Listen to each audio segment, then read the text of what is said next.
Well, hello. Today we're going to talk to you about the Ace Way story about the safes. So we have overproduction. We have more safes than we can handle at one time. Transportation was I had to go to the store and buy a smaller one so we can get rid of the bigger one we've had.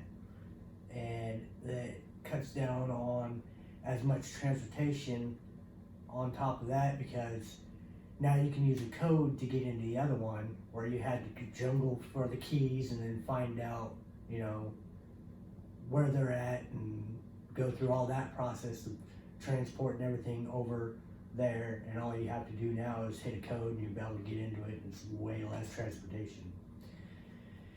Inventory is now, the other safe is sitting in inventory waiting to be taken care of and dealt with. You also have defects, and the defect on the older one was you had a key to run it instead of a digital code, and you just push the code in, turn the knob, and you're in there instead of jungling for keys.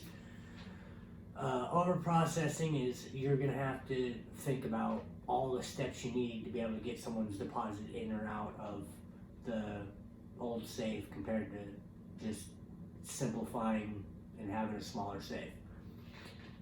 Motion was me having to go over to the store to get a new one, bring it back, and then the whole situation of moving the safes and just a lot of motion that probably wasn't really needed, but in some cases it was. Waiting is, we were waiting to figure out if we were going to buy a different safe or if we could find one like this one, how it has a mail slot in it, so it's a hair easier than putting the code in, open the door, put it in, and then close it again.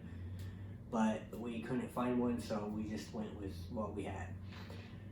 Wasted employee genius is we could have done this a lot sooner than what we did, but we've also had a lot of other stuff going on at the same time, so those took priority over getting the safe situation figured out. But now we have it figured out and we're not wasting any more genius, and that is the 8-Way story.